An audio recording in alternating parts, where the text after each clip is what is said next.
mwaramutse teacher. Good morning. Byaba byiza mukoresheje ikinyarwanda. Good morning. Ntabyo uzi good morning. Waramutse. Ni wewe mwarimu mushyashya se batuzaniye hano? Ni nge mwarimu mushyashya hano. Ugiye kujya wigisha iki se? Nzajya nigisha icyongereza. Are you sure? Nyamuneka wakoresha ikinyarwanda wa mukobwa. Turashize. Shuwa naguze cyari cyo? Nasuzigisha iki? Si bafite reference se niba mpari reference nge ibintu byose nzabikora. Okay, bonne chance. Wavuze mu kinyarwanda wa mubyeyi uko ntari muri mude yo kuvuga icyongereza. Bonne chance se n'icyongereza. Aha. None ni Igiswahili. Ni gifaransa.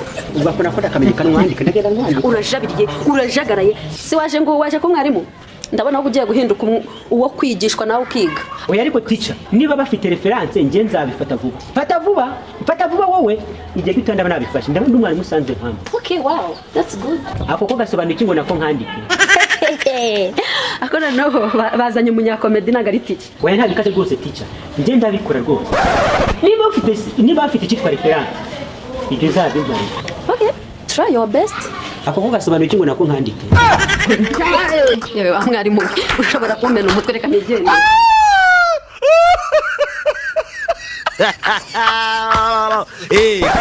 No.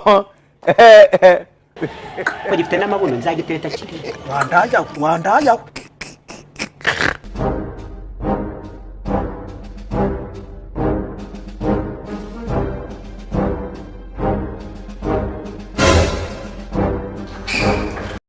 Ndebera ibintu mwarimu yagiye kwigisha abanyeshuri.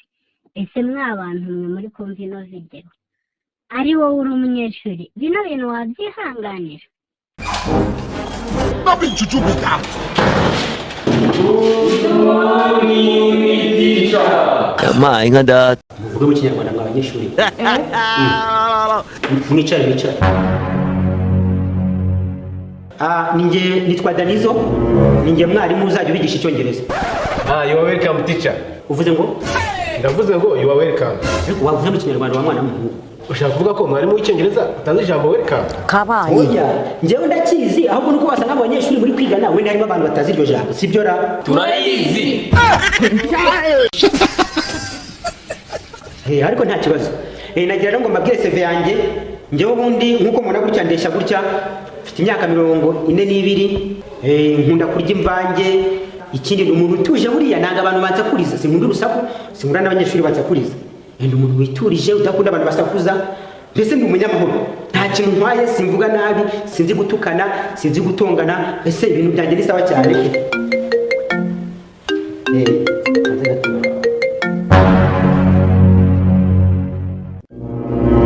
Aro? We, ninde wapfuye ninde? Yaje se? Aje ni? Yabitwaye. Ariko icyo cyenda ko nakibije kuzaza batwara ibintu mu rugo. Ubundi kigira ubwenge cyane gicucu. Mbese. Iyo ngishira yagiye ko nta muntu ugomba kuza mu rugo afata ibintu byanjye ntahari. Gute bataba kabifata? Data. Babifashe gute nyine mbese ko itabibasobanuriye. Niba yaranijimye nagomba kwitwara uko mpari. Nkuko abitwaye yagira akavuga ngo byari byameretse nabisobanura gute? Ntabwo bufite.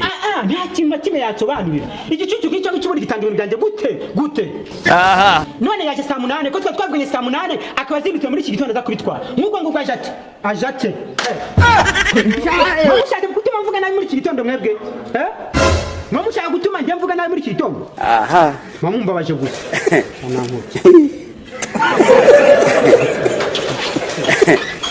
Aha. Muraza kunyihanganira. Nkuko nari kubibabwira. Ndi umuntu udakunda urusaku, umuntu witonda, umuntu udakunda abantu bamusakuriza. Ibyo byangana mugomba kwirinda. Are you sure man? Mugomba gusenga mukigira abana beza mugasenga Imana kuko Imana niyo nkuru. Imana niyo yambukije ba Mose, yambutsa inyanja y'Abayisiraheli, izura Lazaro. Imana ni nziza cyane. Ariko teacher, muri CV yawe watubwiye ko nta mashuri nageze numva. Yesu ko yacunguye isi yizanganye. Ndetse wiriye Yesu. Ntabwo ndi Yesu ariko ndi mwarimu wanyu. Ndetse mwarimu utatubwiye amashuri wize urumva watwigisha gute? Wagabanyije amagambo wa mwana w'umuhungu we ukareka kuntuzura nka kwigisha ibyo nkwigisha. Ariko uretse kwigiza nkana nubwo ona mwarimu muzima namwe mwabonye. Cyane igipfayongo.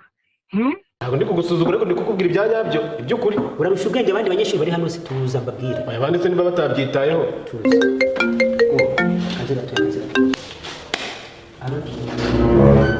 Yagarutse. Kibagukubise se nangwa bayi. Niko banjije umugabo. Gute? Uza gufata ibintu byawe twumvikanye ko uraza kubifata amazi ukaza nahari.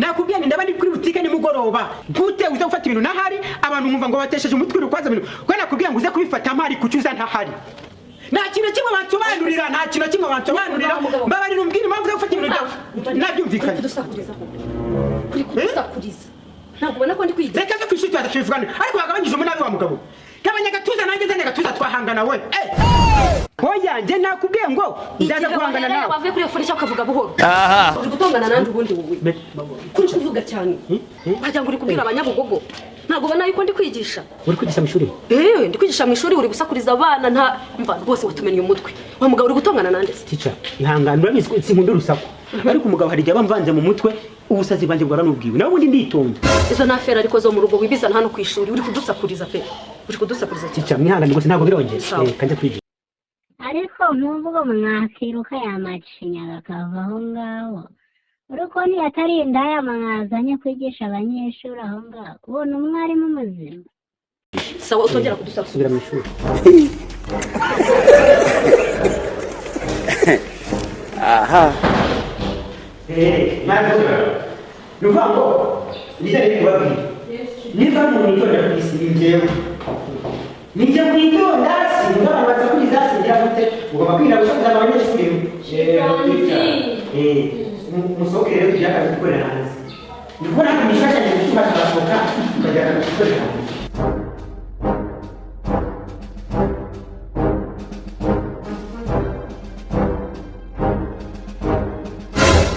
nizere ko mwamaze kujya ku murongo hano ngiye kubabwira ijambo ry'Imana tujye kumaza twateye turirimbo tw'abanyeshuri ubundi basobanurire ijambo ry'Imana ariko bagihunguye ko mbona ureba n'abakobwa ari meze bite abakobwa babyaye se ntabwo nababyaye ariko ndabigisha calm down ngwiki calm down data